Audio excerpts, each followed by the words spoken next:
The average Apple Watch user wears their device for over 11 hours a day. It tracks your heavy workouts, it monitors your sleep, and it sits tightly against your skin the entire time. By September 2026, the executive who oversaw the massive expansion of this wearable ecosystem, Tim Cook, will step down as CEO.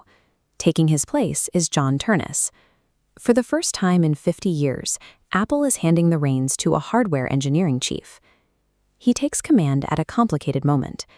Apple is currently defending a massive class action lawsuit centered on a severe failure in the chemical safety of its physical materials. The case is Cavalier v. Apple. It alleges that several of the company's most popular watch bands are saturated with toxic forever chemicals. The litigation traces back to a December 2024 study out of the University of Notre Dame. Researchers tested consumer smartwatch bands and detected extremely high concentrations of a specific chemical called PFHxA. The lawsuit zeroes in on 3 specific models: the standard sport band, the Nike sport band, and the Ocean band. All 3 are manufactured using a synthetic rubber known as fluoroelastomer. Independent lab results revealed chemical levels far exceeding safety thresholds, suggesting a systemic breakdown in how the company monitors the materials it puts on millions of wrists. Apple selected fluoroelastomer for these bands because it is incredibly resilient.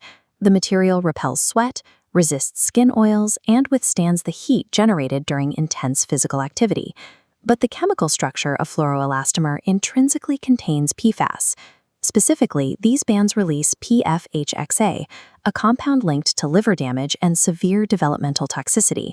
The Environmental Protection Agency has formally identified PFHxA as a significant hazard. These chemicals resist degradation, meaning they accumulate and persist in the human body over long periods. The primary threat here is dermal absorption. When you exercise, your body heat rises and your pores open. The sweat trapped beneath the tight watch band acts as a conduit, accelerating the transfer of these chemicals through your skin and into your bloodstream. The precise engineering required to make these bands durable enough for a workout creates the exact physical conditions necessary for toxic exposure. In March 2026, a federal judge allowed the lawsuit to move forward. The court's decision hinged on a massive discrepancy between the company's stated policies and the physical reality of its hardware. Apple's internal safety baseline required suppliers to keep PFHxA concentration strictly below 25 parts per billion. However, independent lab testing on the bands detected concentrations exceeding 1,000 parts per billion, a chemical load 40 times higher than Apple's maximum limit. The court refused to dismiss the case. The hardware violated the specific engineering standards Apple had set for itself. The Cavalier case now serves as the first major hurdle for John Ternus.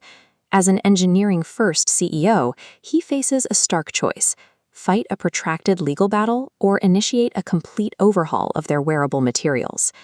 If you purchased a Sport, Nike Sport, or Ocean band, you are automatically considered a potential class member in this opt-out lawsuit. Cautionary: be careful with third-party sites claiming they can enroll you. There is absolutely no sign-up form or payment required right now to participate in an eventual settlement. Your only job today is to save your documentation. Find your original Apple order emails, digital store receipts, or old credit card statements, because that proof of purchase is the only way you will be able to claim a share of a settlement later. Class actions move slowly. But as leadership shifts to a hardware specialist, Apple's future legacy will be judged heavily by the chemical safety of its physical supply chain. In the meantime, you can easily reduce your exposure. If you own one of the named bands, take it off during high-risk windows, specifically when you sleep and when you exercise. You can also replace it entirely. Look for bands made from materials confirmed to be PFAS-free, like medical-grade silicone, woven nylon, or the stainless steel Milanese loop. And when shopping for any future smartwatch band, read the product description. If you see the word fluoroelastomer, you are buying a product that contains these chemicals. Apple has built its modern brand on promises of health, safety, and environmental responsibility. To maintain that trust, its hardware engineering will have to catch up to its marketing.